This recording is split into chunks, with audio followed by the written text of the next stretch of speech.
Hello everyone, welcome to BPS Adda. BPS Adda पर आप सभी का स्वागत है।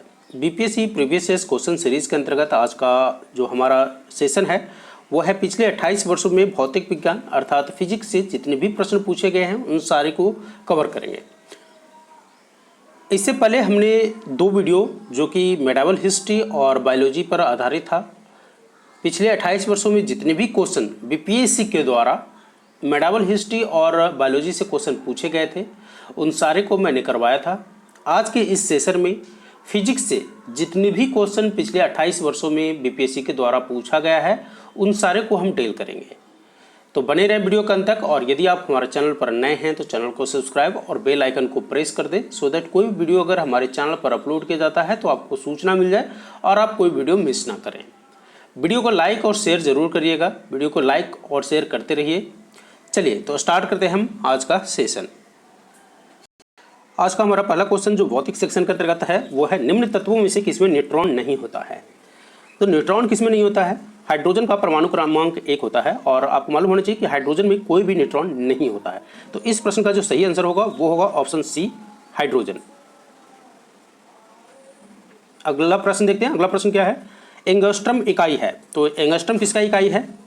तरंगदैर्घ्य की इकाई है। और 1 एंगस्ट्रम बराबर क्या होता है? 10⁻⁻10 मीटर। ठीक है, अगर ऐसा प्रश्न पूछ दे 1 एंगस्ट्रम बराबर क्या होता है तो 1 एंगस्ट्रम बराबर क्या होता है? 10⁻⁻10 मीटर होता है। और एंगस्ट्रम किसकी इकाई है? तरंगदैर्घ्य की इकाई है। तो इस प्रश्न का सही आंसर होगा ऑप्शन ए, तरंगदैर्घ्य की। और ये 64th बीपीएससी में पूछा हुआ है। अगला प्रश्न बहुत सिंपल प्रश्न है। क्वेश्चन नंबर 3, प्रकाश वर्ष किसकी इकाई है? ये 66 बीपीएससी जो लेटेस्ट बीपीएससी हुआ है 2020 में, अभी आने वाला बीपीएससी होगा वो 67 होगा। तो प्रकाश वर्ष किसकी इकाई है? तो प्रकाश वर्ष किसकी इकाई है? दूरी का इकाई है। तो इस प्रश्न का सही आंसर होगा ऑप्शन सी, दूरी का इकाई है। और 1 प्रकाश वर्ष कभी कभी पूछ देता है। तो 1 प्रकाश वर्ष बराबर क्या होता है? 1 लाइट ईयर। 1 लाइट ईयर बराबर क्या होता है? 1 लाइट ईयर बराबर होता है 9.46 इंटू 10⁻15 मीटर। ठीक है, इसको भी याद रखिएगा। 1 लाइट ईयर बराबर 9.46 इंटू 10⁻15 मीटर होता है। कभी कभी इस तरह का प्रश्न पूछा जाता है। और आपको मालूम चल ही गया कि प्रकाश द्वारा एक वर्ष में तय की गई दूरी को हम क्या बोलते हैं? एक प्रकाश वर्ष बोलते हैं। प्रकाश द्वारा एक वर्ष में तय की गई दूरी को हम क्या बोलते हैं? 1 लाइट ईयर बोलते हैं। और प्रकाश वर्ष किसकी? तो दूरी तय किया है एक वर्ष में। ठीक है, तो किसका इकाई है? दूरी का। चलिए अगला प्रश्न देखते हैं। अगला प्रश्न है आवृत्ति को मापा जाता है। बहुत सिंपल प्रश्न है। तो आवृत्ति को किसमें मापा जाता है? हर्ट्ज में। ठीक है, आवृत्ति का ऐसा ही जो मात्रक होता है वो क्या होता है? हर्ट्ज होता है। और अगर कभी कभी इस तरह का प्रश्न पूछा जाता है कि सामान्य जो मनुष्य होता है वो कितने हर्ट्ज तक की ध्वनि को सुन सकता है, तो 20 हर्ट्ज से लेकर 20,000 हर्ट्ज तक के ध्वनि को सुन सकता है। तो यहाँ पूछा है क्वेश्चन में हमारे से आवृत्ति को मापा जाता है तो हर्ट्ज में। तो इसका आंसर होगा ऑप्शन ए, हर्ट्ज में। राइट।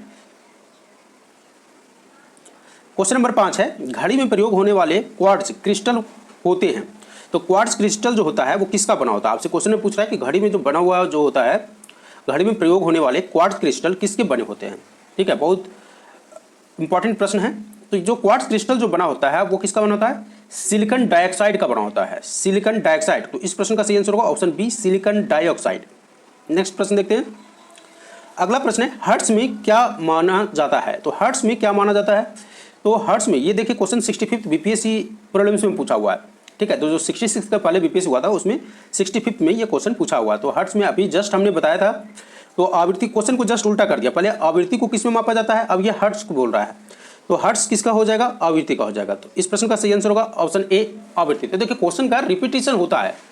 अगर आप ये बोले कभी कभी तो डायरेक्ट क्वेश्चन को रिपीटेशन होता है, कभी कभी फॉर्मेशन थोड़ा सा चेंज कर देता है, रूप चेंज कर देता है कभी कभी। तो जैसा कि मैंने आपको बताया था कि प्रीवियस ईयर क्वेश्चन बनाने के पीछे जो उद्देश्य होता है, ऑब्जेक्टिव होता है, वो ये होता है कि एक तो आपको यह पता चले कि किस तरह का क्वेश्चन पूछा जाता है, कहाँ से क्वेश्चन पूछा जाता है, उसकी डिफिकल्टीज लेवल क्या है, और अगर हूबहू पूछ दे तो आपको समय न लगे वहाँ पर बनाने में। चलिए अगला प्रश्न देखते हैं। अगला प्रश्न है विद्युत शक्ति की इकाई है। तो विद्युत शक्ति की इकाई क्या होता है? वाट होता है। तो विद्युत शक्ति की इकाई क्या होता है? वाट होता है। विद्युत शक्ति बराबर क्या होता है? कार्य बटा समय, है ना। विद्युत शक्ति बराबर क्या होता है? कार्य बटा समय। ठीक है, और विद्युत शक्ति किसकी इकाई होता है? ऐसा ही विद्युत शक्ति का ऐसा ही जो मात्रक है वो वाट होता है। चलिए नेक्स्ट क्वेश्चन देखते हैं। अगला क्वेश्चन है दृश्य स्पेक्ट्रम के तरंगदैर्घ्य की सीमा क्या होती है? जो दृश्य स्पेक्ट्रम होता है उसकी तरंगदैर्घ्य की सीमा क्या होता है? बहुत बार रिपीट क्वेश्चन ये हुआ है तो दृश्य स्पेक्ट्रम की तरंगदैर्घ्य की जो सीमा होता है वो होता है 3900 एंगस्ट्रम, ये एंगस्ट्रम का सिंबल है। 3900 एंगस्ट्रम से लेकर के 7600 एंगस्ट्रम तक। तो इस प्रश्न का सही आंसर होगा ऑप्शन बी, 3900 एंगस्ट्रम से लेकर के 7600 एंगस्ट्रम। चलिए क्वेश्चन नंबर 9 देख लेते हैं। क्वेश्चन नंबर 9 क्या कहता है? क्वेश्चन नंबर 9 में है सौर विकिरण निम्नलिखित में से किस परास में दिखता है? तो सौर विकिरण के दिखने की परास की अगर हम बात करें तो ये इसका दिखने का परास होता है 380 से लेकर के 700 नैनोमीटर तक। क्या होता है? 380 से 700 नैनोमीटर। और इस परास की अगर हम बात करें तो हमारा option B will be the correct answer. So ये जो प्रश्न है वो 53rd से लेकर 55th वाला जो बीपीएससी कंबाइंड हुआ था उसमें पूछा गया था, राइट। अगला प्रश्न देखते हैं। अगला प्रश्न है आर्द्रता से संबंधित। तो आर्द्रता किस उपकरण से नापा जाता है? आपको मालूम है आर्द्रता नापा जाता है हाइग्रोमीटर से। किससे मापा जाता है? हाइग्रोमीटर से हम आर्द्रता मापते हैं। हाइड्रोमीटर से क्या मापते हैं? हाइड्रोमीटर से हम मापते हैं किसी भी द्रव या लिक्विड का डेंसिटी जो होता है वो हम मापते हैं हाइड्रोमीटर से। पायरोमीटर से क्या मापा जाता है? तो पायरोमीटर से मापा जाता है डिस्टेंट टेम्परेचर। आजकल कोरोना के समय में जो टेम्परेचर नापने वाला मशीन है that is nothing but a pyrometer. Lactometer से क्या मापा जाता है? लैक्टोमीटर से दूध की प्योरिटी मापा जाता है। तो दूध की प्योरिटी किससे मापा जाता है? लैक्टोमीटर से मापा जाता है। और यह प्रश्न कब पूछा गया था? 64th बीपीएससी में पूछा हुआ है। चलिए अगला प्रश्न देखते हैं। अगला प्रश्न है question number 11। Same question number 11 में क्या है? दाब की इकाई क्या है? तो दाब की इकाई क्या होता है? दाब की इकाई होता है newton metre square. Newton metre square यानी न्यूटन वर्ग मीटर। तो आपका आंसर हो जाएगा ऑप्शन ए, न्यूटन प्रति वर्ग मीटर। ठीक है, न्यूटन प्रति मीटर स्क्वायर इस दाब का यह मात्रक होता है और आप इसको पास्कल भी कहते हैं। और दाब एक क्या होता है? अदिश राशि होता है, राइट। तो यह जो प्रश्न है कब पूछा गया था? 64th बीपीएससी में पूछा हुआ है। अब क्वेश्चन नंबर 12 देखते हैं। क्वेश्चन नंबर 12 भी सेम को क्वेश्चन है, बोल रहा है दाब का मात्रक है। अब दाब का मात्रक हमने क्या पढ़ा था? न्यूटन प्रति मीटर स्क्वायर। तो चूंकि ऑप्शन में नहीं है तो हमारा आंसर क्या हो जाएगा? Option E will be the correct answer, उपयुक्त में से कोई नहीं। चलिए, और ये क्वेश्चन 65th में पूछा हुआ था। क्वेश्चन नंबर 13 क्या कहता है? निम्नलिखित में से कौन सी अदिश राशि है? ठीक है, अभी जस्ट हमने देखा था कि दाब क्या होता है? अदिश राशि है। तो इस प्रश्न का सही आंसर क्या हो जाएगा? ऑप्शन बी, दाब क्या है? एक अदिश राशि है और दाब का मात्रक क्या था? न्यूटन प्रति मीटर स्क्वायर था। क्या था? न्यूटन प्रति मीटर स्क्वायर था और उसको हम पास्कल भी बोलते हैं। दाब एक क्या है? अदिश राशि है। और ये भी क्वेश्चन 65th बीपीएससी में पूछा। तो दाब से संबंधित दो क्वेश्चन 65th बीपीएससी में पूछा हुआ है। तो देखिए सिंपल क्वेश्चन बहुत टफ नहीं रहता, क्वेश्चन बहुत सिंपल रहता है, बट उस स्टूडेंट क्या है टफ क्वेश्चन बनाने के चक्कर में सिंपल क्वेश्चन को गलत बना देते हैं। अगला क्वेश्चन देखते हैं 14 नंबर क्वेश्चन क्या कहता है? निम्नलिखित में से किस राशि का मात्रक नहीं है? निम्नलिखित में से किस राशि का मात्रक नहीं? आपको बताना है कि इनमें से वह कौन सी राशि है जिसकी कोई मात्रक नहीं है। तो आपका आंसर हो जाएगा विकृति। क्या हो जाएगा? विकृति का कोई मात्रक नहीं होता है, राइट। क्योंकि ये क्या होता है? एक बीमाहीन होता है, डायमेंशन नहीं होता है, इसका कोई बीमा नहीं होता है। तो इसीलिए क्वेश्चन नंबर 15 देखते हैं। क्वेश्चन नंबर 15 है सही कथन को चुनिए। ए, लाल प्रकाश का तरंगदैर्घ्य बैगनी प्रकाश से कम होता है। तरंगदैर्घ्य की तुलना कर रहा है कि किस प्रकाश का तरंगदैर्घ्य जो होता है वो ज़्यादा होता है और किसका कम होता है। तो लाल प्रकाश का तरंगदैर्घ्य बैगनी प्रकाश से कम होता है। बी, लाल प्रकाश का तरंगदैर्घ्य बैगनी से ज़्यादा होता है। सी, बैगनी का तरंगदैर्घ्य हरे से ज़्यादा होता है। डी, बैगनी का तरंगदैर्घ्य पीले से ज़्यादा होता है। तो जिसका तरंगदैर्घ्य ज़्यादा होगा आवृत्ति कम होगा, आवृत्ति ज़्यादा होगा तरंगदैर्घ्य कम होगा। तो जानते हैं आपकी बैगनी रंग का आवृत्ति ज़्यादा होता है तो तरंगदैर्घ्य क्या हो जाता है? सबसे कम हो जाता है। तो लाल रंग का तरंगदैर्घ्य सबसे ज़्यादा होता है। तो लाल रंग का तरंगदैर्घ्य सबसे ज़्यादा होता है तो आंसर आपका हो जाएगा ऑप्शन बी, लाल रंग का तरंगदैर्घ्य बैगनी प्रकाश से ज़्यादा होता है, राइट। क्वेश्चन नंबर 16 देखते हैं। क्वेश्चन नंबर 16 क्या कहता है? एक परमाणु के केंद्र का धन आवेशित हिस्सा कहलाता है। तो परमाणु के जो केंद्र का धन आवेशित जो हिस्सा होता है उसको हम बोलते हैं न्यूक्लियस। तो इस प्रश्न का सही आंसर होगा ऑप्शन डी, न्यूक्लियस। अगला प्रश्न देखते हैं। अगला प्रश्न है एक ठोस के सीधे गैस में परिवर्तन क्या कहलाता है? बहुत अच्छा प्रश्न है। एक ठोस के सीधे गैस में परिवर्तन को हम बोलते हैं ऊर्ध्वापतन। क्या बोलते हैं? ऊर्ध्वापतन। तो इस प्रश्न का सही आंसर होगा ऑप्शन ए, ऊर्ध्वापतन।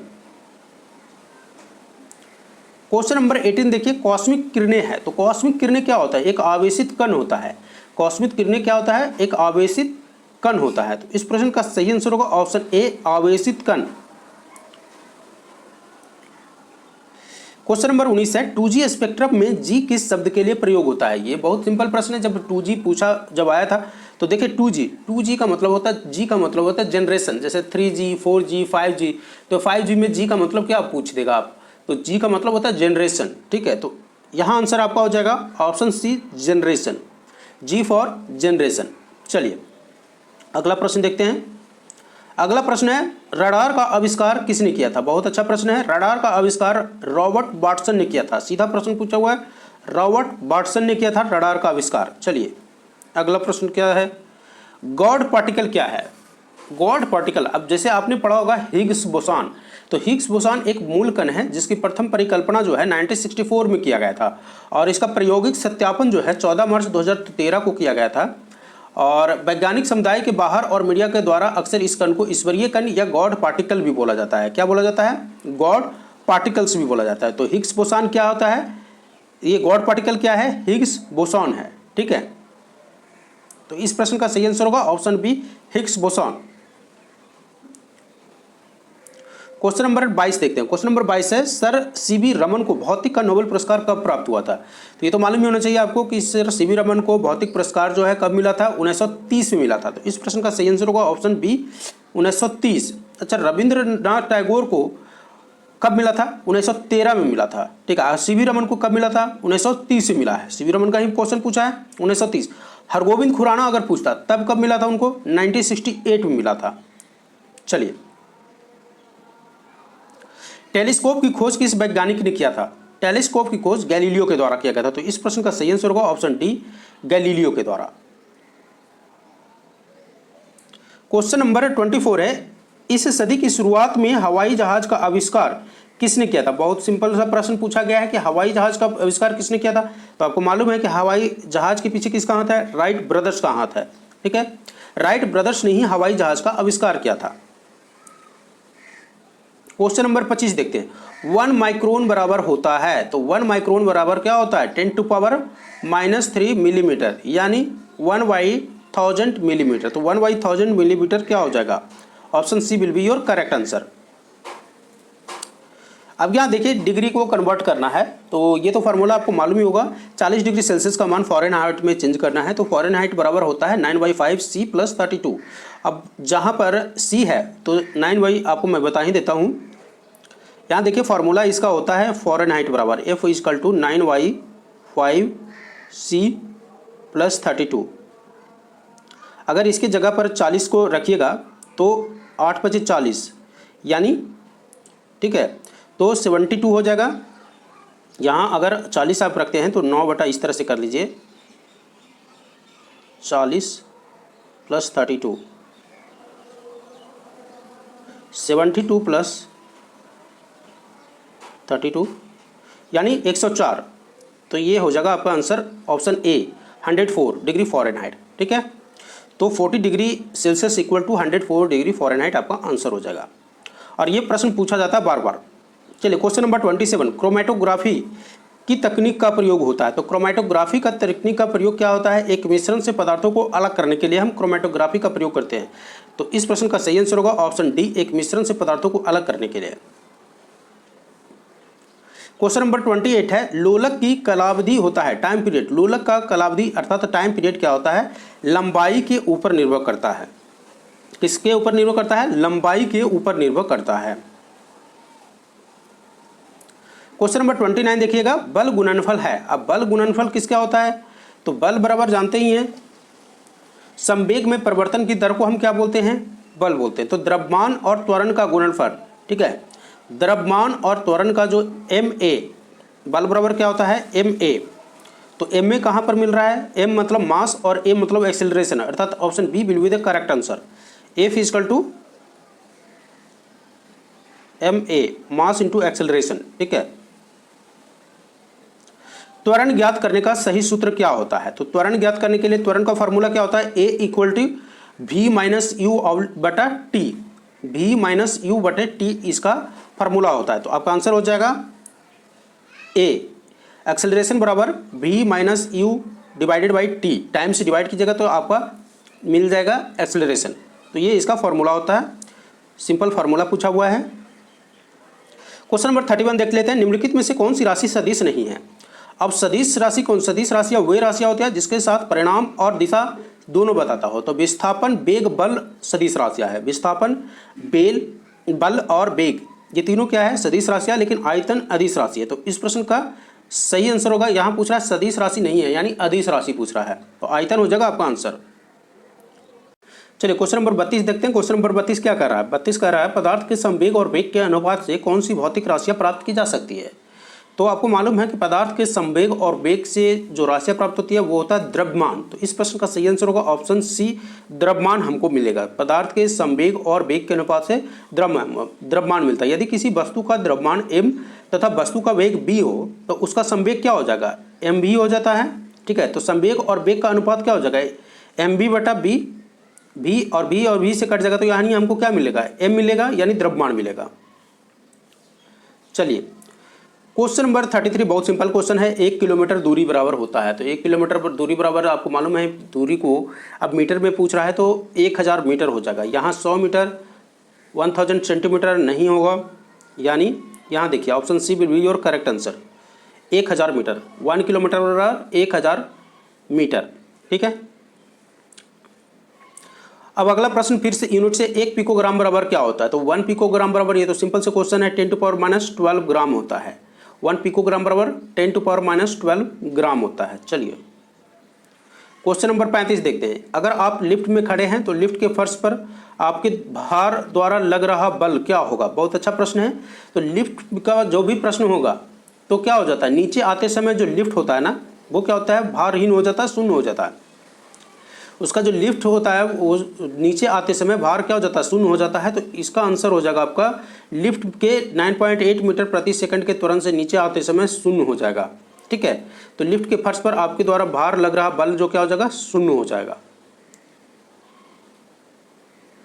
क्वेश्चन नंबर 36 देखते हैं। वायु में ध्वनि तरंग होता है। तो वायु में ध्वनि तरंग क्या होता है, वायु में जो ध्वनि तरंग होता है वो अनुदैर्ध्य तरंग होता है। तो इस प्रश्न का सही आंसर होगा ऑप्शन बी, अनुदैर्ध्य तरंग। क्वेश्चन नंबर 37 देखिएगा। क्वेश्चन नंबर 37 है, रेत और नैफ्थलीन के मिश्रण को किसके द्वारा पृथक किया जा सकता है।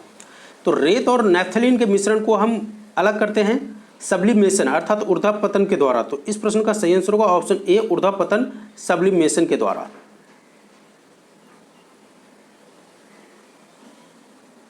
क्वेश्चन नंबर 38 देखिएगा। क्वेश्चन नंबर 38 है, विद्युत शक्ति की इकाई है। तो विद्युत शक्ति की इकाई क्या होता है, वाट होता है। तो इस प्रश्न का सही आंसर होगा ऑप्शन डी, वाट।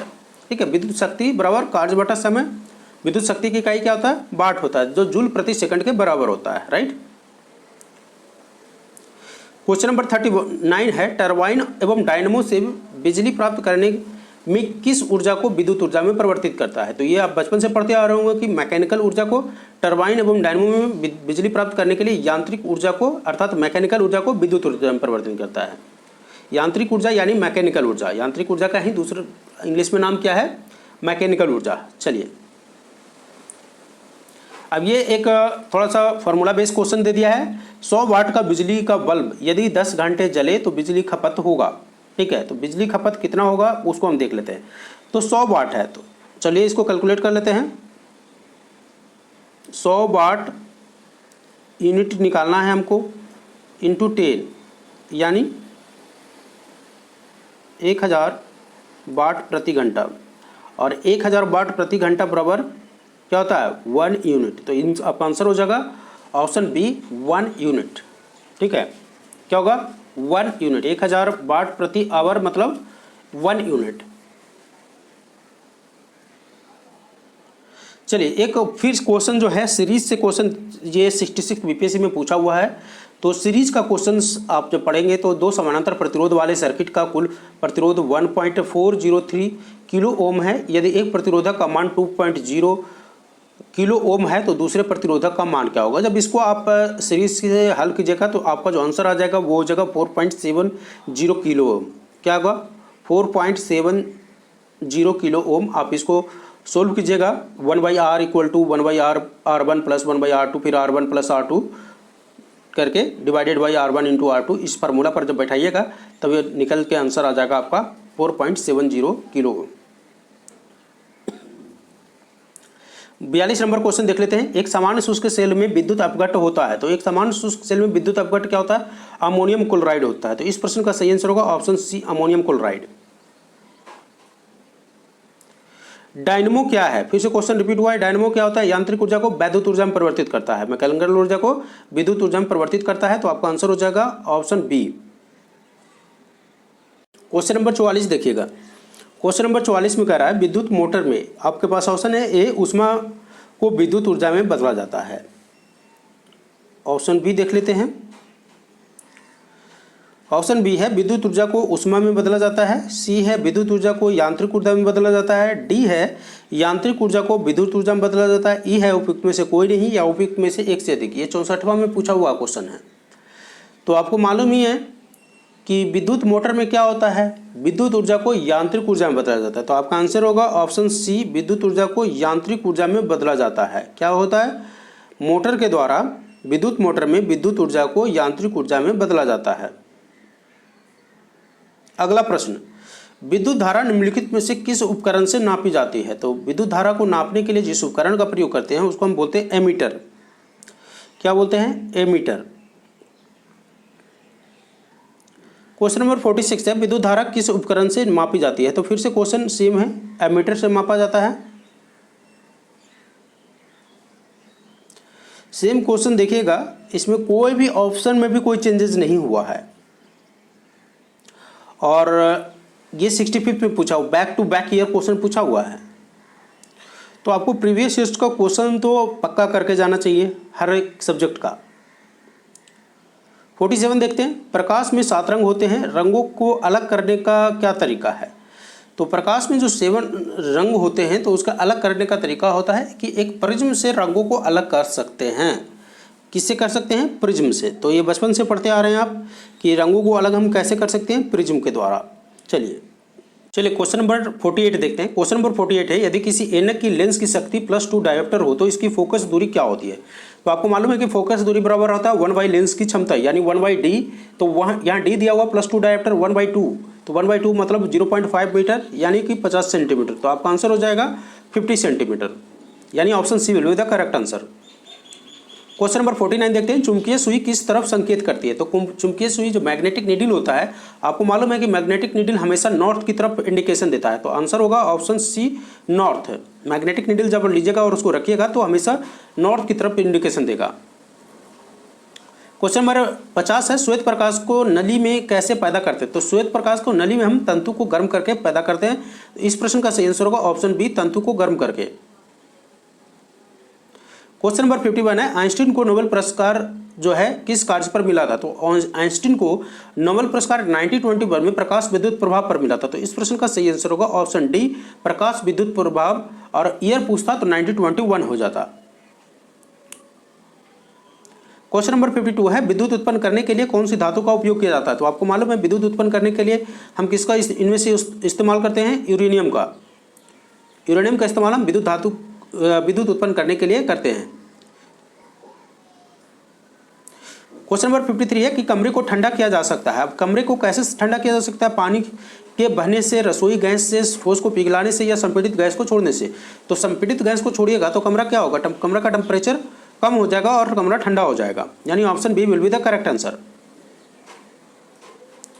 क्वेश्चन नंबर 54 है आमतौर पर सुरक्षा फ्यूज लगाने के लिए प्रयोग होने वाला तार किस पदार्थ का बना होता है? जो फ्यूज का तार होता है आपसे पूछ रहा है वो किस चीज का बना होता है? तो फ्यूज का तार टीन और सीसा का मिश्र धातु होता है। तो आपका आंसर होगा टीन और सीसा। यहाँ देखिए टीन और सीसा अलग अलग भी है लेकिन यहाँ मिश्र धातु है, तो आंसर हो जाएगा टीन और सीसा का मिश्र धातु। क्वेश्चन नंबर 55 निम्नलिखित में से कौन सा ऊष्मा का सबसे अधिक कुचालक होता है? तो ऊष्मा का सबसे अधिक जो कुचालक होता है वो होता है पारा। तो आपका आंसर हो जाएगा ऑप्शन सी, पारा। क्वेश्चन नंबर 56 है अति चालकता का लक्षण क्या होता है? तो अति चालकता का जो लक्षण होता है वो क्या होता है? उच्च पारगम्यता होता है, निम्न पारगम्यता होता है, शून्य पारगम्यता होता है या अनंत पारगम्यता होता है? क्या होता है? शून्य पारगम्यता होता है। तो इस प्रश्न का सही आंसर होगा ऑप्शन सी, शून्य पारगम्यता। क्वेश्चन नंबर 57 है गर्म करने पर एक अर्धचालक का प्रतिरोध क्या हो जाएगा? अगर आप किसी अर्धचालक को गर्म करेंगे तो उसकी जो गर्म करते हैं तो उसका प्रतिरोध जो होता है वो क्या होता है? घट जाता है। यानी option B will be the correct answer. और ये 66 में क्वेश्चन पूछा हुआ है। अब यहाँ देखिए, ठंडक के दिनों में लोहे के गुटके और लकड़ी के गुटकों को प्रातःकाल छुए तो लोहे का गुटका अधिक ठंडा लगता है। देखिए, ठंडा का जब समय होगा तो आप इसका प्रैक्टिकल कर सकते हैं। एक लकड़ी का टुकड़ा हो और एक लोहा का टुकड़ा हो, तो लोहे वाला टुकड़ा क्या होगा, आपको ज़्यादा ठंडा लगेगा। तो इसका कारण क्या होता है, लकड़ी की तुलना में लोहा ऊष्मा का अच्छा चालक होता है, जिसके कारण वह ठंडा लगता है। तो option B will be the correct answer. Question number 59 है कि कमरे में रखा रेफ्रिजरेटर का दरवाजा अगर खोल दिया जाए तो क्या होगा।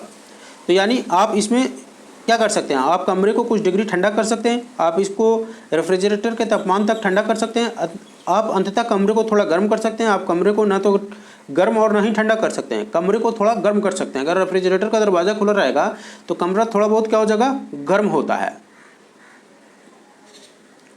क्वेश्चन नंबर 60 देखिएगा, दो उत्तरोत्तर श्रृंग और दो उत्तरोत्तर गर्त के बीच की दूरी को क्या कहता है। तो दो उत्तरोत्तर श्रृंग और दो उत्तरोत्तर गर्त के बीच की दूरी को हम तरंगदैर्घ्य बोलते हैं। क्या बोलते हैं, तरंगदैर्घ्य बोलते हैं। क्वेश्चन नंबर 61 है, जब प्रकाश एक माध्यम से दूसरी माध्यम में जाता है तो निम्नलिखित में से कौन सा चीज़ नहीं बदलता है। देखिए, जब प्रकाश एक माध्यम से दूसरी माध्यम में जाता है तो वेग और तरंगदैर्घ्य तो चेंज हो जाता है, लेकिन आवृत्ति उसका चेंज नहीं होता है। तो इस प्रश्न का सही आंसर होगा ऑप्शन सी, आवृत्ति विल नॉट चेंज। और ये 66 बीपीएससी में क्वेश्चन पूछा हुआ है। क्वेश्चन नंबर 62 है, पढ़ने में काम आने वाला ग्लास लेंस किस प्रकार के लेंस का बना होता है। तो पढ़ने में काम आने वाला ग्लास जो होता है वो उत्तल लेंस का बना होता है। क्वेश्चन नंबर 63 है, ध्वनि का वायु में वेग का अनुमानता क्या होता है। तो ध्वनि का जो वायु में वेग होता है वो 330 मीटर प्रति सेकंड होता है। तो option B will be the correct answer, 330 metre प्रति सेकंड। अगला है, प्रकाश विकिरणों की प्रकृति क्या होती है। तो प्रकाश विकिरणों की जो प्रकृति होता है वो तरंग एवं कण दोनों के समान होता है। तो इस प्रश्न का सही आंसर होगा ऑप्शन सी, तरंग एवं कण दोनों के समान। आकाश नीला लगता है। अब आकाश नीला क्यों लगता है। जैसे आपको मालूम है कि वायुमंडलीय अणुओं और परमाणुओं का जो प्रकाश पड़ने से ये प्रकाश को सभी दिशाओं में क्या करता है, प्रकीर्णित कर देता है। इसी प्रकीर्णन में बैगनी और नीले वर्ण का प्रकाश जो होता है सबसे अधिक, और घटते क्रम में हरे, पीले, नारंगी, नीले प्रकीर्णित होते हैं। तो नीला क्या आकाश जो क्या होता है, वो आकाश नीला प्रतीत होता है। तो इसका आंसर जो होगा वो होगा ऑप्शन बी, लघु तरंग दर दीर्घ जो तरंग की अपेक्षा वायुमंडल द्वारा अधिक प्रकर्ण होता है। तो लघु जो तरंग होता है, लघु जो तरंग होगा वो दीर्घ तरंगों की अपेक्षा वायुमंडल के द्वारा अधिक प्रकीर्ण होगा। यही कारण है कि आकाश क्या होता है, नीला लगता है। क्वेश्चन नंबर 66 है कि पानी का घनत्व अधिकतम कब। देखिए, पानी का घनत्व अधिकतम जो होता है वो 4 डिग्री सेल्सियस पर होता है, और वही 4 डिग्री सेल्सियस पर आयतन सबसे कम हो जाएगा। तो इस प्रश्न का सही आंसर होगा option B, 4 degree Celsius. Question number 67 है कि 50 डिग्री सेल्सियस का मान फ़ारेनहाइट स्केल में क्या होगा। तो मैंने आपको फार्मूला बताया था जस्ट पहले कि फ़ारेनहाइट इक्वल टू होता है 9/5C + 32। तो 9/5C की जगह पर 50 रख दीजिए। तो 10 × 50 10 9 90, 90 + 32 कितना हो जाता है, 9 3 12 122, यानी 122 आंसर है। ऑप्शन बी विल बी और करेक्ट आंसर।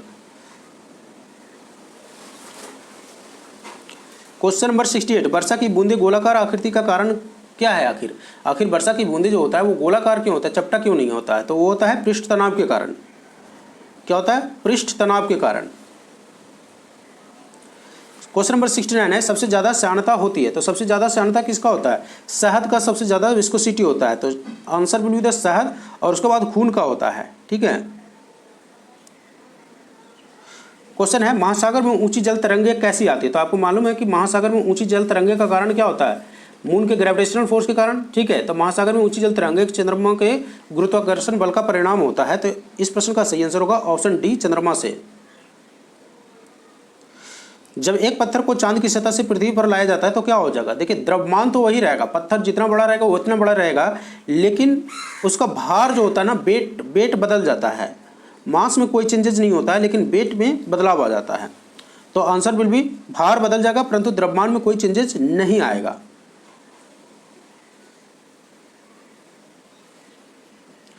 क्वेश्चन नंबर 72 है, सौर ऊर्जा निम्नलिखित में से किससे प्राप्त होता है। तो ये तो बहुत बेसिक प्रश्न है, इसकी सौर ऊर्जा सूर्य से प्राप्त होता है।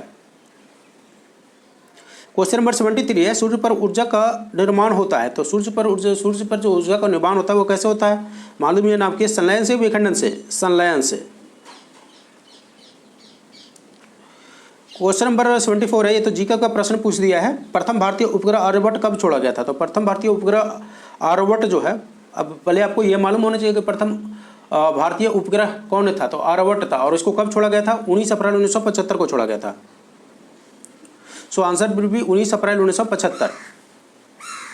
चलिए क्वेश्चन नंबर 75, वर्ष दीर्घतम होता है?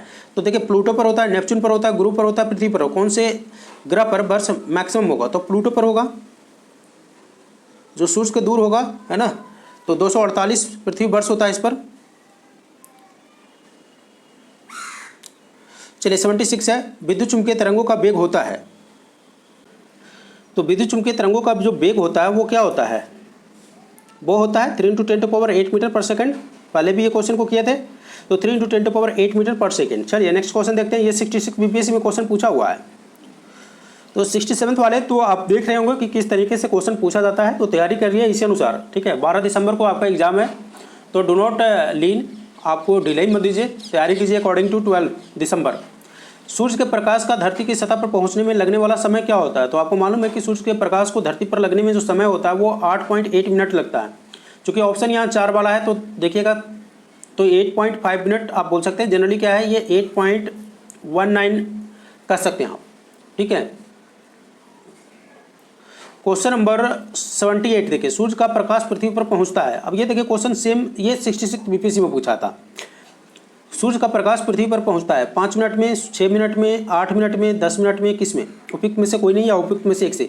तो आंसर विल बी 8 मिनट, ठीक है। तो अप्रॉक्सीमेटली 8 मिनट 8.16 सेकंड भी कहीं दिखा देगा, 8.19 सेकंड भी दिख जाएगा।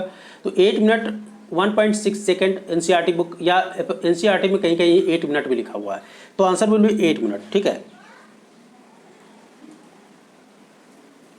क्वेश्चन नंबर 79 देखिएगा, सौरमंडल का सबसे बड़ा ग्रह। तो सौरमंडल का सबसे बड़ा ग्रह तो मालूम है बृहस्पति होता है।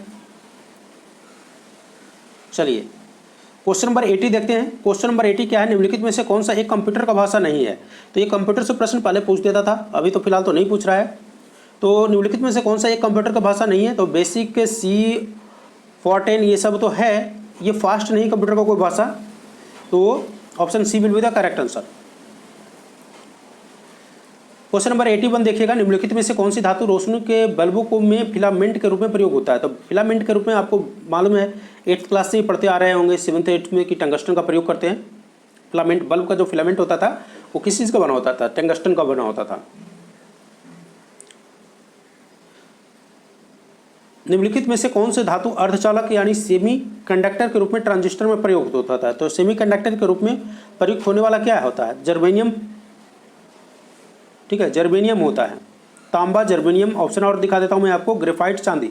तो जो धातु जो होता है सेमीकंडक्टर को ट्रांजिस्टर में होता है वो जर्मेनियम का इस्तेमाल हम करते हैं।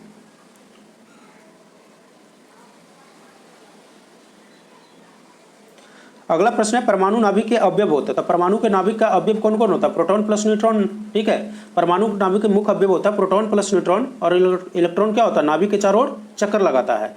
तो प्रोटॉन प्लस न्यूट्रॉन, यानी option C will be the correct answer.